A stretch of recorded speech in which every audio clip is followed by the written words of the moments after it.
용감한 아이린, 윌리엄 스타이그 글 그림.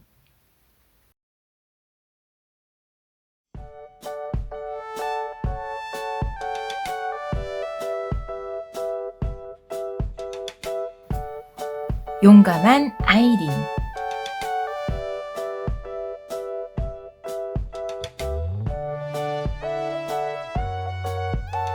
바빈 부인은 옷 만드는 사람이에요. 그런데 오늘은 웬일인지 몹시 피곤하고 머리까지 지끈지끈 아팠어요. 그래도 부인은 아픈 것을 참아가며 얼마 전부터 만들던 드레스를 겨우 끝냈어요. 우와! 아이린이 감탄했어요. 엄마, 정말 예뻐요. 세상에서 제일 예쁜 드레스가 됐어요. 공작 부인도 틀림없이 좋아하실 거예요. 그래, 정말 예쁘긴 하구나. 바빈 부인도 고개를 끄덕였어요. 그런데 아이린, 어쩌지? 부도에는 오늘 저녁인데 난 기운이 없어서 도저히 못 갖다 드리겠구나. 아무래도 병이 난 것 같아.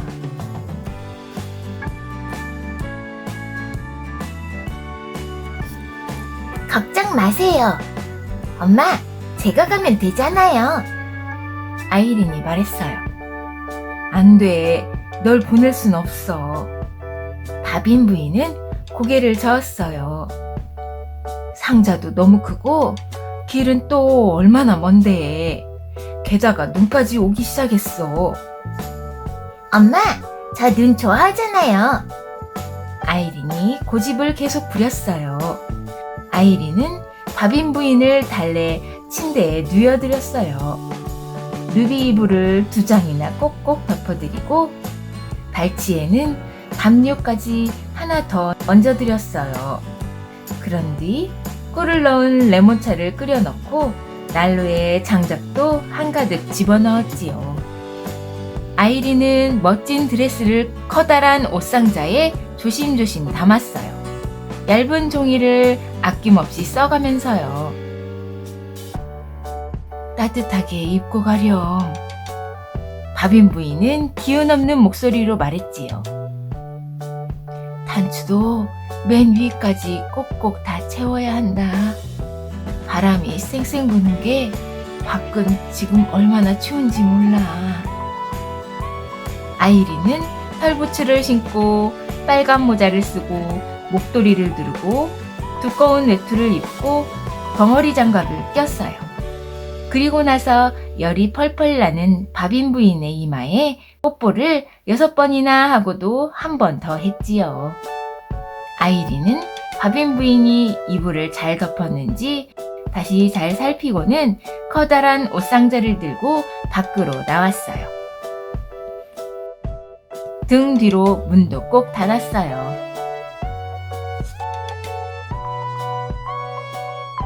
밖은 정말 추웠어요. 엄청 추웠지요. 매서운 바람 때문에 눈발이 이리저리 흩날리며 실눈을 뜬 채 걷고 있는 아이린의 얼굴을 마구 때렸어요. 아이린은 이제 베닛 아저씨의 목장으로 가는 언덕길을 올랐어요. 눈은 쉬지 않고 계속 내렸어요. 아이린이 베닛 아저씨의 풀밭에 다다를 즈음에는 어느새 발목 높이까지 쌓였어요. 바람도 더욱 사나워졌지요. 바람이 어찌나 등을 세게 떠밀던지 자꾸 넘어질 뻔했어요. 아이린은 화가 났어요. 상자만으로도 힘들어 죽겠는데 말이지요. 야, 바람! 너 이제 그만 좀 해! 아이린은 바람을 야단치면서 자기도 있는 힘껏 바람을 뒤로 밀었어요.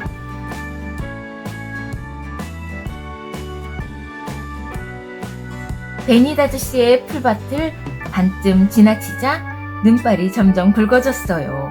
바람이 어찌나 인정사정 없이 휘몰아치던지 아이린은 울퉁불퉁한 들판을 이리 껑충 저리 껑충거리며 바람이 내모는 대로 비틀비틀 걸을 수밖에 없었지요. 차가운 눈송이들이 자꾸 장화 속으로 파고들면서 발도 점점 시렸어요. 그래도 아이린은 입술을 꼭 깨물고 더 부지런히 걸었어요. 이건 정말 중요한 심부름이었으니까요. 사과나무 길에 다다랐어요. 바람은 이제 아예 본때를 보여주기로 마음을 먹은 것 같았어요. 나뭇가지를 부러뜨려 함부로 내던지는가 하면 땅에 쌓인 눈을 휙 퍼올려 허공에 마구 흩뿌렸지요. 또 아이린이 앞으로 나아가지 못하도록 길을 가로막았어요. 하지만 아이린은 물러서지 않고 뒤로 돌아서서 등으로 바람을 밀며 계속 걸었어요.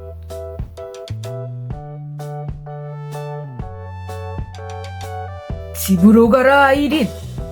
집으로 돌아가란 말이다! 바람이 소리쳤어요. 싫어. 난 절대 돌아가지 않을 거야. 이 못된 바람아. 아이린이 되받아쳤어요. 집으로 돌아가라니까! 바람이 메아리쳤어요. 어서 집으로 돌아가라니까! 내 말 안 들었다가는...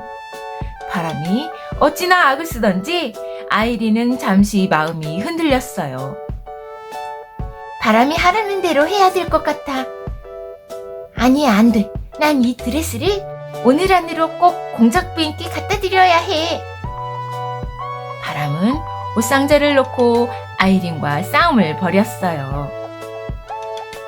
그거 일이네! 바람은 상자를 치고 당기고 흔들면서 자꾸 빼앗아가려고 했어요. 하지만 아이린도 쉽게 물러서지는 않았지요. 안 돼! 이건 우리 엄마가 만든 거야! 아이린은 소리를 빽 질렀어요. 하지만 결국 바람은 아이린의 손에서 상자를 낚아챘어요. 그러고는 눈밭 위로 덜거덕 상자를 굴리면서 도망쳤지요. 아이린도 상자를 쫓아 달렸어요. 아이린은 몸을 날려 상자를 덮쳤어요. 성공이었지요. 그러자 심술궂은 바람이 어디 두고 보자는 듯 상자 뚜껑을 획 열어 젖혔어요. 무도의 드레스가 너플너플 일어나더니 얇은 종이들을 거느리고 눈송이 사이로 빙글빙글 춤을 추며 날아가 버렸어요. 아이린은 텅 빈 옷상자를 손에 쥔 채 아름다운 드레스가 사라져가는 모습을 멍하니 바라보았어요. 아니, 어떻게 이런 일이 있을 수 있지? 아이린은 눈물이 솟구쳐 속눈썹이 얼어붙었어요. 엄마가 얼마나 열심히 만들었는데 겨우 이렇게 날려보내고 그렇게 오랫동안 재고 자르고 시침질을 하고 한 땀 한 땀 꿰맸단 말이야? 공작 부인은 또 어떻고, 가엾은 공작 부인. 아이린은 빈 상자라도 들고 가서 무슨 일이 있었는지 죄다 말씀드리기로 했어요. 아이린은 수북히 쌓인 눈 사이로 발을 질질 끌며 힘없이 걸었어요.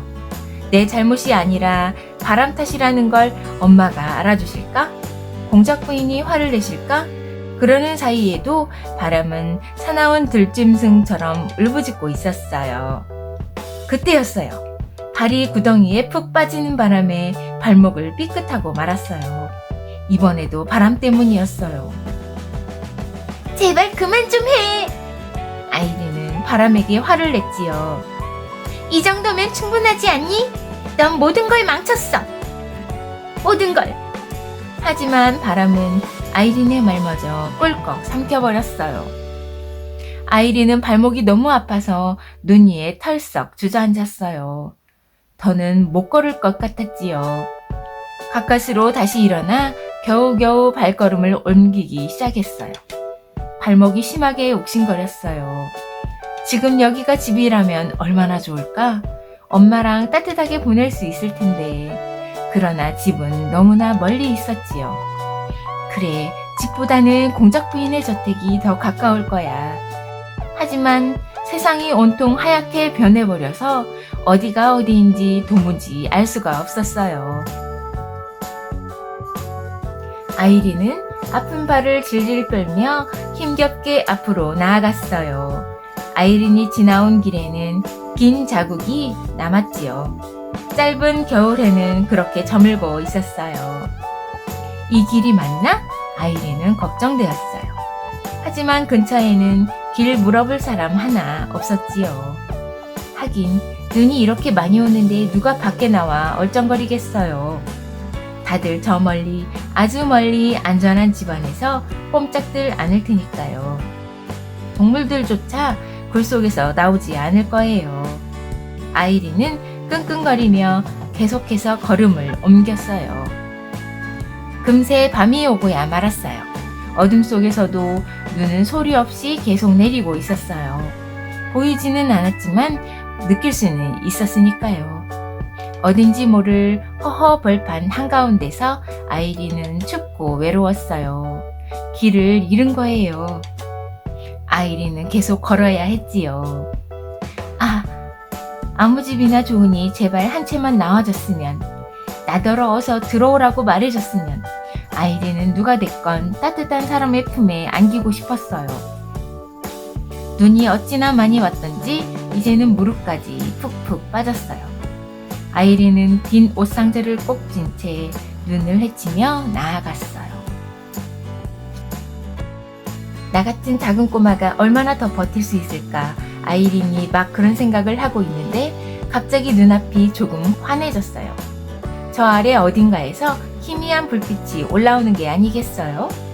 아이린은 불빛을 쫓아 걷기 시작했어요. 얼마 안가 긴 산비탈 아래로 불이 환하게 켜진 대저택이 눈에 들어왔어요.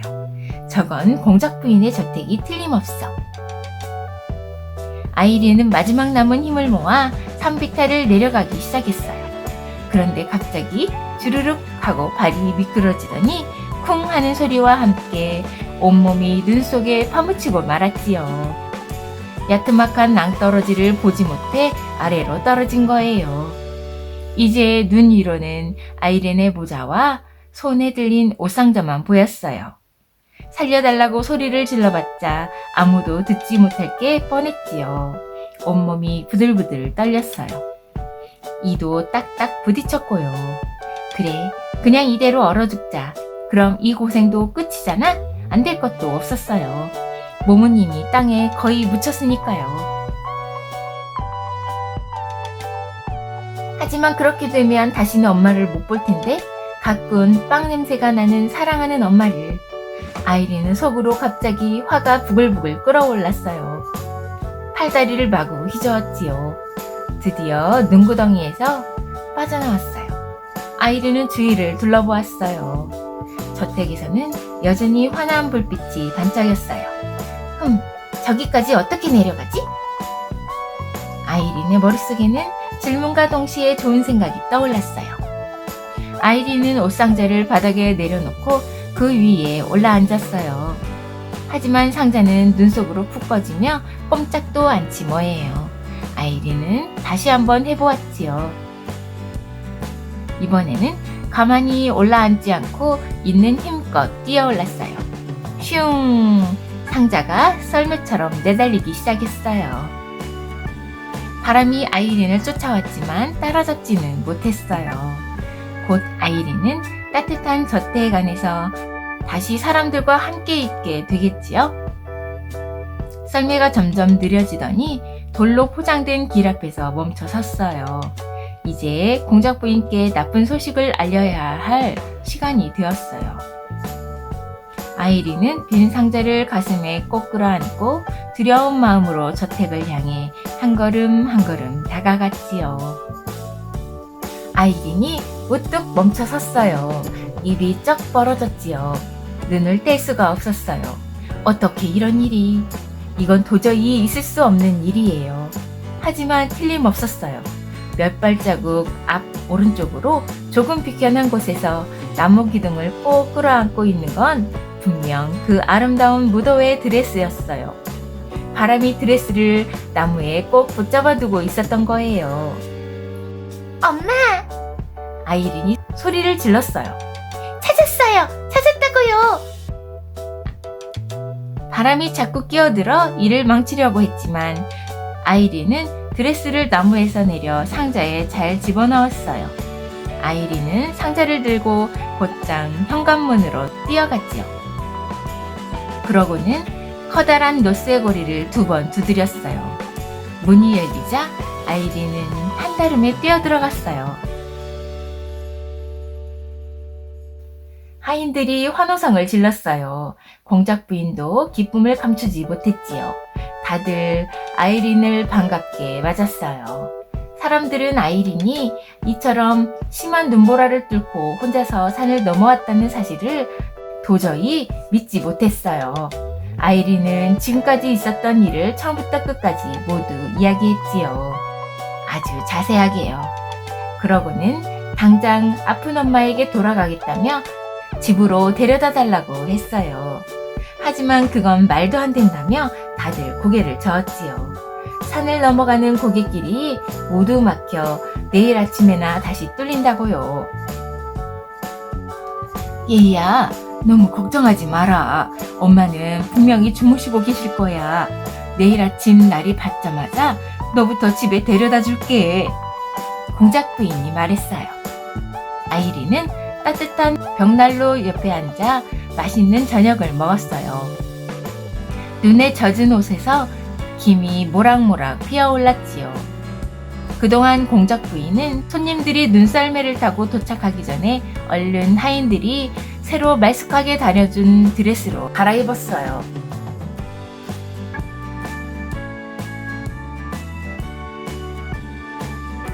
정말 멋진 무도회였어요.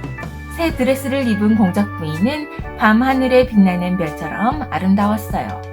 늘 입고 다니는 평범한 원피스 차림이었지만 빛나기는 아이린도 마찬가지였지요. 아이린은 잘생긴 귀족 신사들의 손에 이끌려 무도회장을 빙글빙글 돌았어요. 신사들은 내내 아이린을 번쩍 안고 춤을 추었지요. 발목이 아플까봐요. 아, 엄마가 이런 이야기를 들으면 얼마나 즐거워할까요? 날이 밝았어요. 눈은 그친 지 오래였어요.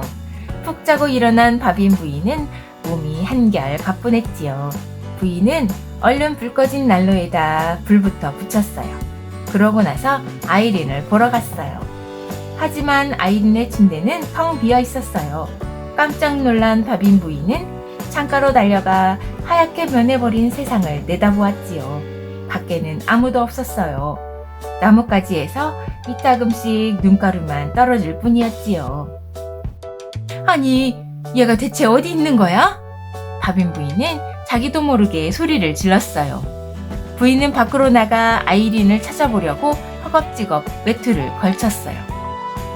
현관문을 확 잡아당겨 열었는데 거대한 눈더미가 벽처럼 앞을 꽉 가로막고 있었지요. 그때였어요.